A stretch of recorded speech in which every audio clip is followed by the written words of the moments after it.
Good morning. Good morning. Happy Monday. And just dropped my boys off at school, and just going through a review of things over the weekend. I am constantly and forever doing self-reflection. But I want to say something that I have struggled with. And my son told me something, and I might have mentioned it before, that I didn't really realize or understand, but this is his perspective. Wrong, right, or indifferent. This is his perspective. He said, "Dad, you are more focused on being right than being better." I'm going to say that one more time. You are more focused on being right than being better. This is for all of my dads that are out there who are the parent of teenage or young adult children. That is a statement that hits really hard because I connect and I resonate. I resonate with that, and I resonate with you. You see, I'm 44 years old. We grew up in the 80s. We grew up with parents that let us go outside and play. We would get lost and find our way home, supposedly, by the time the streetlights come on. We went outside, we played, we got dirty, we got hurt, we bled. We didn't interrupt our parents during conversation. We were seen and not heard. And for me, I can't speak for everybody, I was the kid that went home, did his homework, cleaned up, did my chores because I hated being told no. And my mom, Read to You, is her YouTube channel. If you follow her, that's my mother, right? And she was strict. She didn't play no games. Single mom, didn't play no games. And I will tell you, probably my entire life, I got maybe 5 whoopings, right? And did I legitimately earn those? The debate is there. But at the end of the day, I didn't take it like my mom was trying to break my will, or that she was trying to turn me into a slave. She was disciplining me the way that she knew how, in some way, in some fashion. I did something that, in her mind, that would lead me to death or jail. Now, I don't know, like I said, that's debatable. We can have a fun conversation about that because I can laugh about it now. But at the end of the day, I know that I didn't talk back to my mom. Even when she was wrong, it wasn't about me voicing my opinion because it didn't matter. I waited until she said what she said. I waited till she was calm, and then I would go back and talk to her. I say that because we grew up in an era where we seen people make bad decisions. As our children seeing people make bad decisions, but for some reason, it doesn't resonate with them, right? It doesn't resonate with them that we are trying to keep them out of the grave and out of jail. And many people say, well, your children are privileged because they didn't go through what you went through because of your decisions in life. So they didn't have to grow up in the same environment, and they didn't have the same struggles. So there's a different type of parenting. I get it. And that's where I miss it.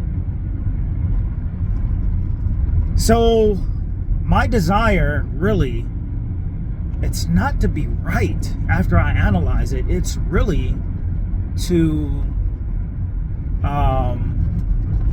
get my children to listen to me and do what I say in the moment. That's what it is. Now, due to my background being retired military, when I give instruction and I give direction, that instruction and direction can lead to saving someone's life. I ain't got time for people to give me no feedback or to argue. But somehow, some way, my children are the same way. Now, me telling my kids to go wash the dishes is not a life or death situation. It's an obedience thing. Me telling my children to clean your bathroom up, clean your shower, clean your room up. While you're sitting down watching TV, playing the game, and there's dishes in the sink, or the dogs are in the cage barking up a storm, they're hungry, they need water, and you didn't do it. I'm not home. So if I come home to a messy house after being going to work all day, or I'll come back home and your room is not clean and I told you this, how many times do I have to tell you? You're a teenager. You should know this by now. You're a young adult. You should know this by now. How many times do I have to tell you, don't cut me off when I'm talking to you? You listen. You're a child. Now, I will take fault and say that I over-disciplined a few times. Seriously, I did. But there was some grievous, I guess that's the proper term. I can't think right now. But there was some serious disobedience going on. And I would have to say I over-disciplined. But I over-disciplined because not only was I hurt, was I personally offended, but I was frustrated. And what have I learned? That if I could go back, I would take time, I would step away, take a deep breath, pray about it, and re-engage.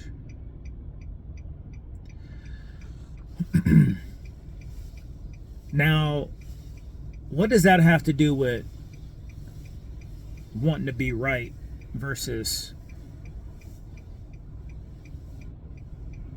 wanting to be better? I really feel that in that situation, there's resistance that I'm dealing with as a parent.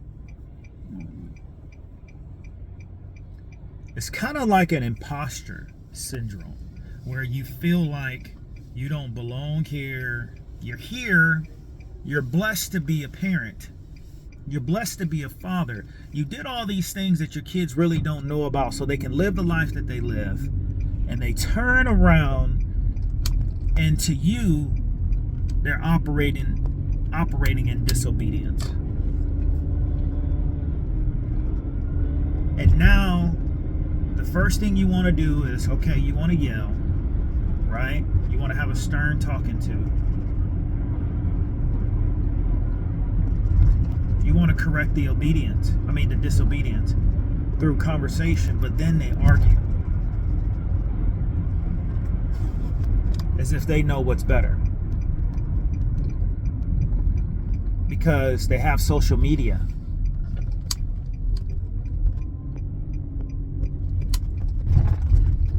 Or their friends' parents just let them run amok.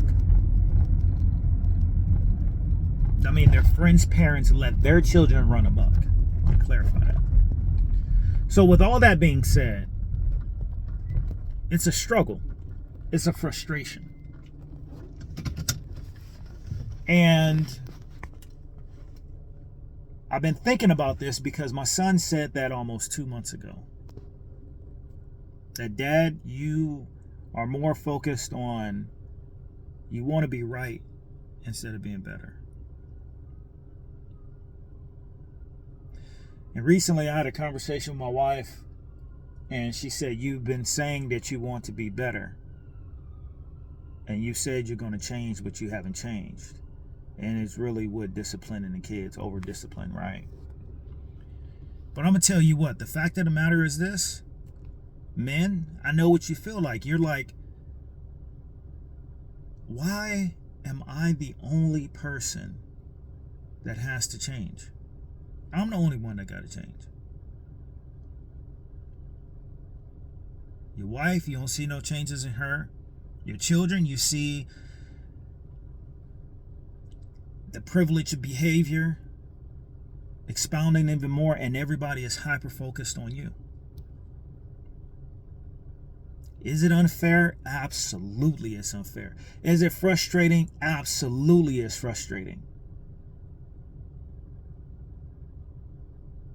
Do you feel alone? Yes. And when men feel alone, probably the same way as the way women feel. I'm not going to assume that I know how women feel, but when a man feels alone, he wants to leave. He feels like his presence is no longer desired, no longer wanted. And when a man doesn't feel wanted or needed, we just want to remove ourselves from the situation because we feel that that is the best solution to the situation. And in some cases, it is.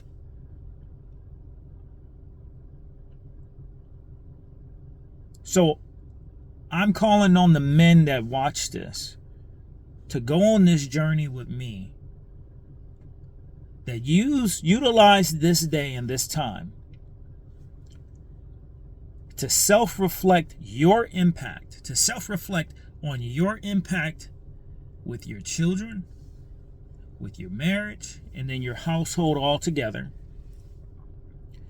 What would that look like if you walked away? What would it look like if you died today? Would you be honored? And if you wouldn't be honored, why not? Do you have an insurance policy where your family be better off financially? Or do they care more about your presence? And not only that, for me, and I can't speak for you, but for me as a believer, are you operating in God's will in your family? And these are the questions that I have for me. They're very frustrating. This is very frustrating. Number one, I want to give you some advice.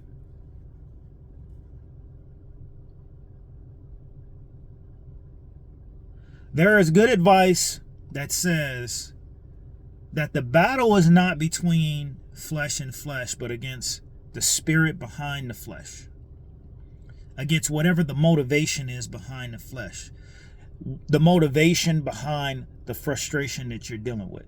Why are they not listening? But we get mad at the person in front of us because we're saying, hey, I raised you. I've protected you. I've put my life on the line for you. I loved you. And this is what I get in return. I'm a man and have feelings too. You dare say that to me? Why are you talking to me like this? Like I'm someone off the street?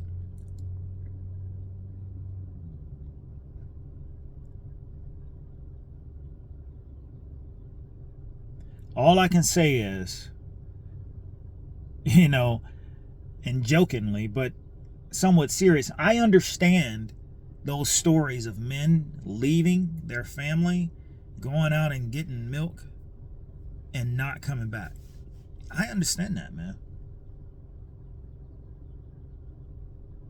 Some people may say it's cowardly, but some people may say, and men and some women who understand would recognize that maybe that man escaped because if he would have stayed, he would have committed suicide.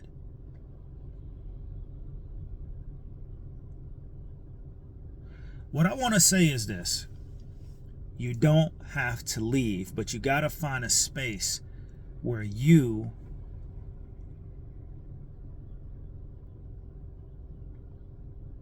can work things out. For me, I go to the gym. For me, I like sitting and taking time in my quiet time. Focusing on my spiritual growth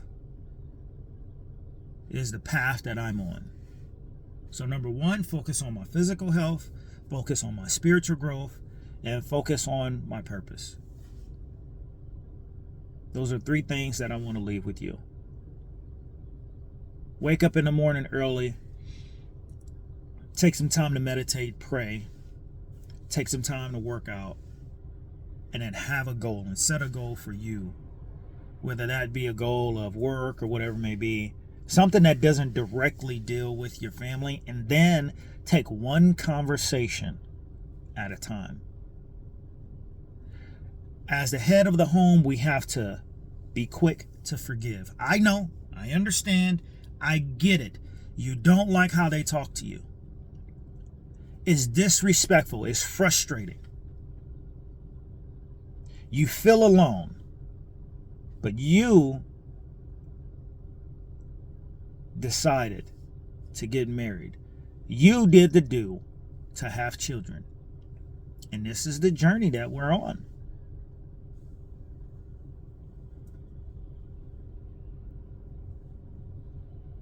So maybe change is not what we think it is.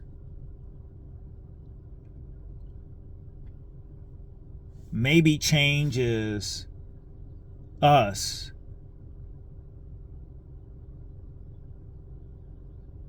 not just taking a different approach to the matter,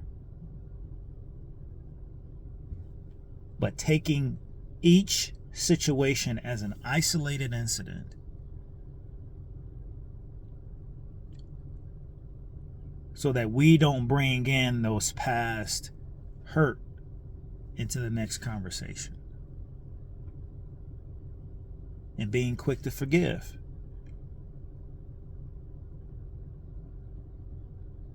We have to look at it as if maybe they can't help it.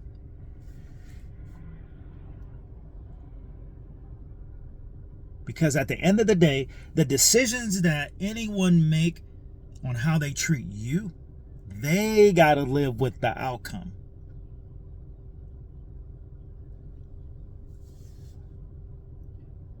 And you could just sit back, let them get it off their chest, and don't be so quick to respond. Just listen. Try to understand where they're coming from and their perspective. That's really what they want. And then at the end of the day, even though you want to save them, you can't save somebody that don't want to be saved. So it's time to let them fall on their face. It's time, especially if it's not a life or death situation, it's time to let their words come back to them and haunt them, not your words. So this is my journey, my step on being better instead of trying to be right.